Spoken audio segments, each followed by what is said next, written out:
ರಾಮ ಮಂದಿರದ ಉದ್ಘಾಟನೆಗೆ ದಿನಗಣನೆ ಶುರುವಾಗಿದೆ. ಅಂದು ಅಯೋಧ್ಯೆಯಲ್ಲಿ ಶ್ರೀರಾಮ ಮಂದಿರ ನಿರ್ಮಾಣವಾಗಬೇಕು ಅಂತ ಹೇಳಿ ಕನಸು ಕಂಡಿದ್ದಂತಹ ಕರಸೇವಕರು ಪಬ್ಲಿಕ್ ಟಿವಿ ಜೊತೆಗೆ ಮಾತನಾಡಿದ್ದಾರೆ. ಹೋರಾಟದ ಹಾದಿಯನ್ನ ಮೆಲುಕು ಹಾಕಿದ್ದಾರೆ. ಬನ್ನಿ, ಕುರಿತಂತೆ ಒಂದು ವರದಿ ಇದೆ, ನೋಡ್ಕೊಂಡು ಬರೋಣ. ಅಯೋಧ್ಯೆಯಲ್ಲಿ ಶ್ರೀರಾಮನ ದೇವಾಲಯ ನಿರ್ಮಾಣ ಆಗಬೇಕು. ರಾಮ ಹುಟ್ಟಿದ ಜಾಗದಲ್ಲಿ ಮಂದಿರ ನಿರ್ಮಾಣಕ್ಕಾಗಿ ನಡೆದ ಹೋರಾಟದಲ್ಲಿ ಹಲವರು ಪ್ರಾಣತ್ಯಾಗ ಮಾಡಿದ್ದಾರೆ. ವರ್ಷಾನುಗಟ್ಟಲೆ ಹೋರಾಡಿದ್ದಾರೆ. ಇದರಲ್ಲಿ ಪ್ರಮುಖ ಸ್ಥಾನ ಕರಸೇವಕರದ್ದು. ದೇಶಾದ್ಯಂತ ಅಯೋಧ್ಯೆಯಲ್ಲಿ ರಾಮನ ಮಂದಿರ ಆಗಬೇಕು ಅಂತ ದೊಡ್ಡ ಮಟ್ಟದ ಹೋರಾಟ ಆಗಿತ್ತು. 31 ವರ್ಷಗಳ ಹಿಂದೆ ನಡೆದ ಅಯೋಧ್ಯೆ ಹೋರಾಟದಲ್ಲಿ ಕೋಟ್ಯಾಂತರ ಕರಸೇವಕರು ಭಾಗಿಯಾಗಿದ್ರು.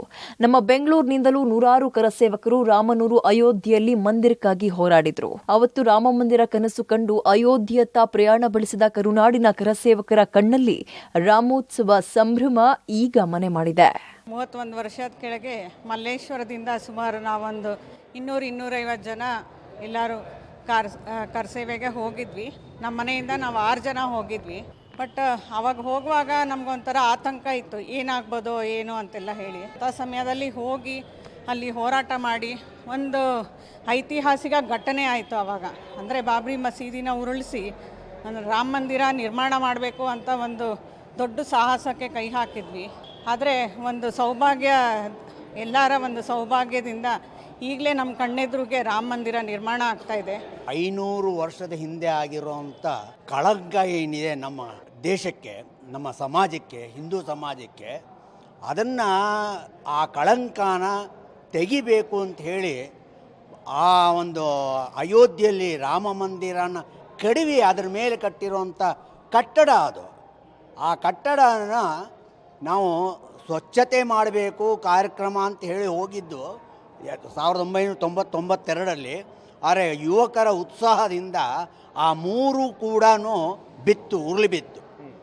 ಆಗ ಶ್ರೀರಾಮ ಮಂದಿರನ ಒಂದು ಮಂದಿರ ಆಗಬೇಕಲ್ಲಿ ಅಂತ ನಿಶ್ಚಯ ಇದೆ, ಭಗವಂತನ ಇಚ್ಛೆ ಇದೆ. ನಾನು ಕಾರ ಸೇವೆಗೆ ಧಾರವಾಡದಿಂದ ಹೋಗಿದ್ದೆ. 40 ವರ್ಷ ಆಯಿತು. ಅವಾಗ ತುಂಬ ಖುಷಿಯಿಂದ ರಾಮ ಜನ್ಮಭೂಮಿ ಮುಕ್ತಿ ಯಜ್ಞ 1984ನೇ ಇಸ್ವಿಗೆ ಈ ಆಂದೋಲನ ಪ್ರಾರಂಭ ಆಯಿತು. ಅಯೋಧ್ಯೆ ಸರಿ ತರಬೇಕು ಅಂಥೇಳಿ ಅಲ್ಲಿಂದನೂ ಪೂರ್ತಿ ಇದ್ರ ಜೊತೆಗೆ ಜೋಡ್ಕೊಂಡಿದ್ದೇನೆ. ಸೊ ಈಗ ತುಂಬ ಸಂತೋಷ ಆಗ್ತಾ ಇದೆ. ಯಾವ ಒಂದು ರಾಮ ಜನ್ಮಭೂಮಿ ಮುಕ್ತಿ ಯಜ್ಞ ಆಂದೋಲನ ಪ್ರಾರಂಭ ಆದಾಗಿನಿಂದ ಅದು ಪೂರ್ತಿ ಮುಗಿದು ಕೊನೆಗೆ ಹಂತ ತಲುಪ್ತಾ ಇದ್ವಿ 22ನೇ ತಾರೀಕು ಜನವರಿಗೆ. ಇದೆಲ್ಲ ನೋಡುವ ಸೌಭಾಗ್ಯ ದೇವರು ನಮಗೆ ಶ್ರೀರಾಮನು ಕಲ್ಪಿಸಿಕೊಟ್ಟಾನ. ಆ ದೃಷ್ಟಿಯಿಂದ ತುಂಬ ಆನಂದ ಆಗ್ತಾ ಇದೆ. ಇವತ್ತು ನಿಜವಾಗ್ಲೂ ಆಗುತ್ತೆ ಅಂತ ಅಂದ್ಕೊಂಡಿರಲಿಲ್ಲ.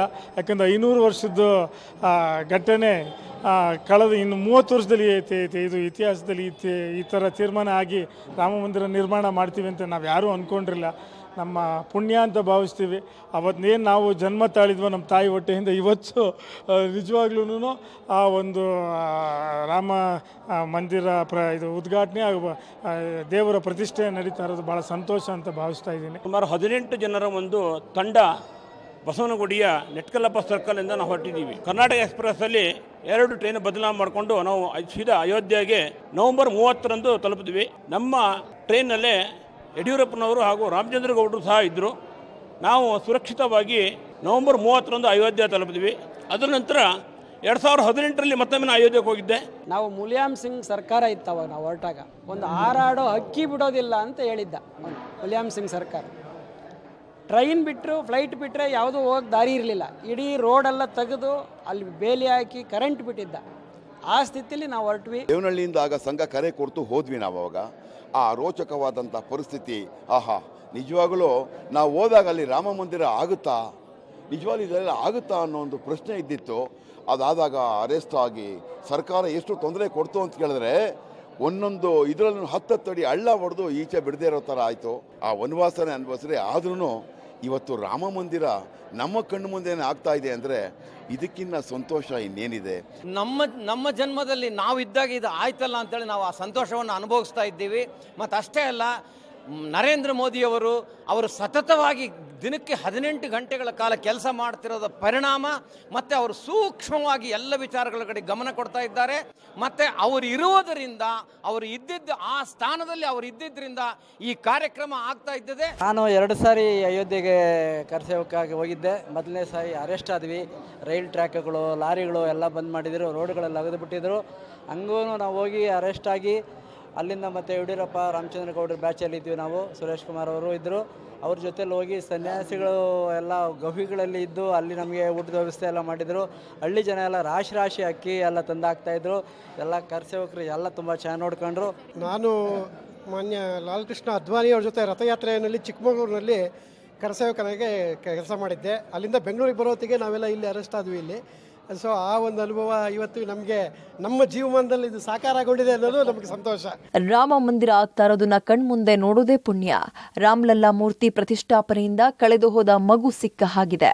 ನಮ್ಮ ಜನ್ಮದಲ್ಲಿ ಇದು ಆಗಿದ್ದಕ್ಕೆ ಸಂತೋಷ ಆಗ್ತಾ ಇದೆ. ಶೌರ್ಯವಂತ ಹಿಂದೂ ಸಮಾಜ ಕಟ್ಟೋ ಕೆಲಸ ಆಗಿದೆ ಅನ್ನೋದು ಕರಸೇವಕರ ಮಾತು.